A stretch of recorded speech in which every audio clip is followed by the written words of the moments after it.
அனைவருக்கும் வணக்கம். வருகின்ற ஏப்ரல் 14ஆம் தேதி செவ்வாய்க்கிழமையன்று சித்திரை முதல் நாள் தமிழ் புத்தாண்டு. அன்று இந்த 3 விஷயங்களை நீங்க பின்பற்றி கையில் வைத்தாலே போதும். இந்த வருஷத்துல நீங்க கேட்கக்கூடியதும், நினைக்கக்கூடிய எல்லா விஷயங்களும் உங்களை தானாகவே வந்தடையும். அது என்னென்ன விஷயங்கள், அதை எப்படி நம்ம பின்பற்றுவது அப்படிங்கிறத பற்றி தான் இந்த பதிவுல நம்ம தெரிஞ்சுக்க போறோம். ஒரு மாதத்தோட முதல் நாள் எந்த அளவுக்கு முக்கியத்துவம் கொடுத்து வழிபாடு செய்கிறோமோ, அதே போல அதை விடவும் முக்கியமானது ஒரு வருஷத்தோட முதல் நாள் புத்தாண்டு தினம்.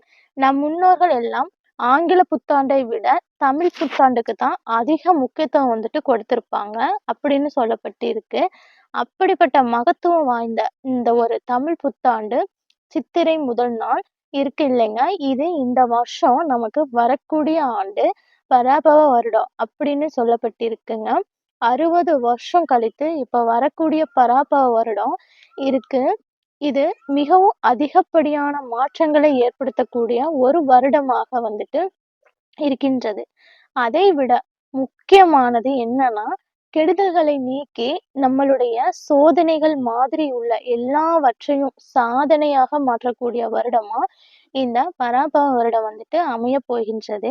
பல பேருக்கும் வாழ்க்கையில பல முன்னேற்றங்களை ஏற்படுத்தக்கூடிய வருடமாகவும் இந்த வருஷம், அதாவது பராபவ வருடம் அமைய இருக்கின்றது. அப்பேற்பட்ட மகத்துவம் வாய்ந்த ஒரு முக்கிய புதிய வருட பிறப்பு, அதுவும் தமிழ் வருட பிறப்பு அன்னைக்கு நம்ம பண்ணக்கூடிய சில விஷயங்கள் கண்டிப்பாக நல்ல முறையில நமக்கு வாழ்க்கையில நல்லத மட்டுமே ஏற்படுத்திக் கொடுக்கும். இந்த வருஷம் நமக்கு செவ்வாய்க்கிழமையில தமிழ் புத்தாண்டு வருகின்றது. இந்த பராபவ வருடம் பிறக்கின்றது. செவ்வாய்க்கிழமை மாலை 3ல இருந்து 4:30 மணி வரைக்கும் ராகு காலம் இருக்கின்றது. காலையில 9ல இருந்து 10:30 வரைக்கும் யமகண்டம் இருக்கின்றது. அதனால கண்டிப்பா இந்த தமிழ் புத்தாண்டு அன்றைய தினத்தில இந்த கனி காணுதல் அப்படின்னு சொல்லக்கூடிய நிகழ்வுகள் ரொம்ப முக்கியம் என்று சொல்லப்படுது. பங்குனி மாதம், அதாவது கடைசி நாள் இரவு தூங்க போறதுக்கு முன்னாடி தட்டுல முக்கணிகள் என்று சொல்லக்கூடிய மா, பழ, வாழைகள் மற்றும் முகம் பார்க்கக்கூடிய கண்ணாடி, பழங்கள், வீட்ல இருக்கக்கூடிய தங்கம், வெள்ளி, நகைகள், சில்லறை நாணயங்கள், ரூபாய் நோட்டுகள் இந்த மாதிரி எல்லாத்தையும் ஒரு சிறிய தட்டுல எடுத்து வச்சுட்டு நாம தூங்க போயிடணும். மறுநாள் சித்திரை 1ஆம் தேதி தூங்கி எழுந்ததற்கு பிறகு முதலில் இந்த பொருட்களில் கண் விழிப்பது என்பது சுபிக்ஷத்தை ஏற்படுத்தும் என்றே சொல்லலாம். இதை நம்ம ரொம்ப எளிமையா கனி காணுதல் நிகழ்வு அப்படின்னு சொல்லுவோம். அதாவது இந்த பொருட்களை நாம பார்க்கும்போது இந்த வருஷம் முழுக்க இந்த பொருட்கள் எல்லாமே நம்ம வீட்ல நிறைய தங்கும், பல மடங்கு பெருகும் என்றே சொல்லலாம். கண்டிப்பா இந்த முறையில ஒரே ஒரு முகம் பார்க்கக்கூடிய கண்ணாடிய அந்த தட்டுல நீங்க வச்சுக்கணும். இந்த பொருள்கள நம்ம தூங்கி எழுந்ததும் பார்த்துட்டு, அத நம்ம கையால தொட்டு, நம்முடைய கைகளால் கண்ணுல தொட்டு ஒத்திக்கிட்டு, அதுக்கு அப்புறமா அந்த முகம் பார்க்கக்கூடிய கண்ணாடியில உங்க முகத்த நீங்க பார்க்கணும். முடிந்தால் உங்க ஊர்ல இருக்கின்ற கோபுரத்த பார்த்து தரிசனம் பண்ணுங்க. தூங்கி எழுந்ததற்கு பிறகு பண்ண முடியுதோ இல்லையோ, நீங்க அன்றைய தினம் கட்டாயமாக தமிழ் புத்தாண்டு முடிவதற்குள்ள ஒரு வேளையாவது உங்க வீட்டு பக்கத்துல உள்ள கோவிலுக்கு போயிட்டு கோபுர தரிசனம் பண்ணுங்க. அப்படி அந்த மாதிரி கோபுர தரிசனம் நீங்க பண்ணும்போது எல்லா விதமான தரித்திரங்களும், பீடைகளும் விலகி பிறக்கக்கூடிய இந்த புதிய பராபவ வருடம் உங்களுக்கு வாழ்க்கையில நீங்க வேண்டிக்க கூடியதும், கேட்கக்கூடியதுமான எல்லா விஷயங்களையும் உங்களுக்கு கொண்டு சேர்த்திடும். அன்றைய தினம் அறுசுவை உணவுகள் சமைப்பது ரொம்பவும் முக்கியம். அன்று அறுசுவை உணவு மாதிரி கலந்து ஒன்றாக சமைக்கக்கூடிய ஒரே ஒரு உணவு மாங்காய் பச்சடி. மாங்காய் பச்சடியில தான் அறுசுவை உணவு சேர்ந்து இருக்குமாம். வாழ்க்கையில எல்லா நமக்கு விஷயங்களும் நமக்கு கலந்து இருக்கணும் அப்படிங்கிறதுக்காக தான் ஒரு ஐதீகம் தான் இந்த அறுசுவை உணவு நாம் உணவுல சேர்த்துக்கிறது.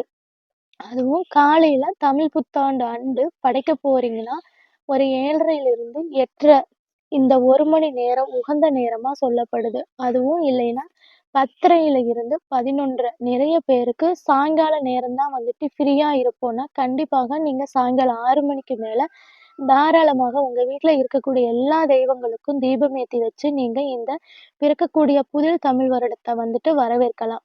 அதுவும் நீங்க எந்த நேரத்துல பூஜை பண்றீங்களோ, அந்த நேரத்துல வந்து பூஜையெல்லாம் முடிச்சுட்டு, நீங்க ஓய்வு எடுக்கும்போது, 1 நிமிஷம் மட்டும் செலவு பண்ணி, இப்ப சொல்லக்கூடிய இந்த 3 விஷயங்கள இந்த முறையில நீங்க பயன்படுத்தி பாருங்க. முதலில் அது என்ன விஷயம்னா, இப்ப தமிழில் நாம பிறக்கும்போது ஒரு விஷயத்த வந்துட்டு நம்ம கேள்விப்பட்டிருப்பது உண்டு. அதாவது திரிகடுகம். அது என்னன்னா, சுக்கு, திப்பிலி மற்றும் மிளகு இந்த 3ம் சேர்ந்து இருப்பது தான் திரிகடுகம் என்று சொல்லுவோம். சுக்குக்கு வந்து மிஞ்சின மருந்தும் இல்லை, சுப்பிரமணியனுக்கு மிஞ்சின தெய்வமும் இல்லைன்னு ஒரு வாக்கு மற்றும் பழமொழியே வந்துட்டு இருக்குங்க. இந்த வருஷம் நமக்கு தமிழ் புத்தாண்டு சித்திரை மாதமான பராபவ வருஷம் செவ்வாய்க்கிழமை என்று வருகின்றது. அது முருகப்பெருமானுக்கும், செவ்வாய் பகவானுக்கும் ரொம்ப உகந்த ஒரு நாள் என்று சொல்லலாம். இந்த சுக்கு, மிளகு, திப்பிலி இந்த 3ம் சேரும்போது இது வந்து திரிகடுக சூரணம் என்று சொல்லக்கூடிய ஒரு உடல் ஆரோக்கியத்திற்கான மருந்தாகவும் வந்து இது இருக்கின்றது. அதே போன்றுதான் மருத்துவ குணம் எந்த அளவுக்கு இருக்குமோ, அதே அளவு மகத்துவ குணங்களும் வந்து இந்த 3 விஷயங்கள்ல வந்துட்டு இருக்கின்றது. இந்த 3 விஷயங்களும் நவகிரக தோஷ நிவர்த்தியாகவும் பயன்படுகின்றது. சுக்கு அப்படிங்கிறது சூரிய ஆற்றலை வந்து குறிக்கின்றது. அதாவது கௌரவம், செல்வம், பேரு, புகழ் போன்ற எல்லாத்தையும் வந்து தரக்கூடியது என்று சொல்லலாம்.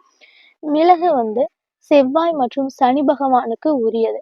அதாவது தைரியத்தை கொடுத்து நமக்கு கவலைகளை நீக்கக்கூடியது. திப்பிலி வந்து புதன் மற்றும் சுக்கிர பகவானுக்கு உகந்தது. அதுவும் புத்திசாலித்தனத்தையும், ஆரோக்கியத்தையும் வாரி வழங்கக்கூடியது. இந்த மாதிரி பல மகத்துவம் நிறைந்த இந்த சுக்கு, மிளகு, திப்பிலி இந்த 3 விஷயங்களும் பல முறைகளில் நம்ம பயன்படுத்தலாம்.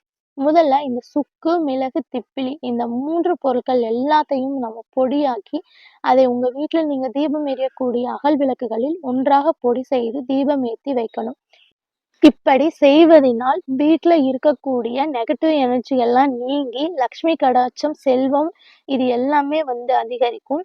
அதற்கு பிறகு இந்த சுக்கு, மிளகு, திப்பிலி இதை கொஞ்சம் கையில எடுத்துட்டு, அதுவும் இடது கையில எடுத்து பிடிச்சுட்டு, உங்க குடும்பத்தில இருக்கக்கூடிய எல்லாற்றையும் வந்து உட்கார வச்சு, திருஷ்டி சுத்துவது போன்று நீங்க சுத்தி தீயில போட்டுருங்க. இது வந்து வீட்ல இருக்கக்கூடிய கண் திருஷ்டிகள், கெட்ட சக்திகள், எதிர்மறை ஆற்றல்கள் இந்த மாதிரி எல்லாத்தையும் நீக்கிடும். அதே போன்று இந்த 3 விஷயங்களையும் வந்து பணவரவு பரிகாரத்திற்கும் பயன்படுத்தலாம். அதுவும் செவ்வாய்க்கிழமையில இந்த வருஷம் நமக்கு தமிழ் புத்தாண்டு வந்திருப்பதனால, ஒரு சிறிய சிவப்பு துணியில கட்டிட்டு, அந்த 3 பொருட்களையும் நீங்க பூஜை அறையில வைக்கும்போது, நம்முடைய வீட்டுக்குள்ள வந்து பணவரவு அதிகரிக்கும். அதனால இந்த 3 பொருட்களையும் நாட்டு மருந்து கடை இல்லைன்னா சூப்பர் மார்க்கெட்ல வாங்கி நீங்க வச்சுக்கோங்க. இந்த மாதிரி எந்த விஷயத்திற்கும் நம்ம பயன்படுத்தினாலும், அது நம்ம குடும்பத்திற்குள்ளேயே வந்து தான் வந்து போய் சேரும். அதனால இந்த 3 விஷயங்களுக்கும் ஒவ்வொரு மகிமை இருக்கின்றது. அதனால இத ஒரு 6 மந்த்ஸ் ஒன்ஸ் வந்துட்டு நீங்க எடுத்து தண்ணீர்ல விட்டுட்டு இந்த பரிகாரத்த செஞ்சுக்கலாம். நம்பிக்கையோட செய்து பாருங்க. என்றென்றும் நல்லது மட்டுமே நடக்கும் என்று சொல்லி, மீண்டும் வேறொரு பதிவில் சந்திக்கும் வரை நன்றி, வணக்கம்.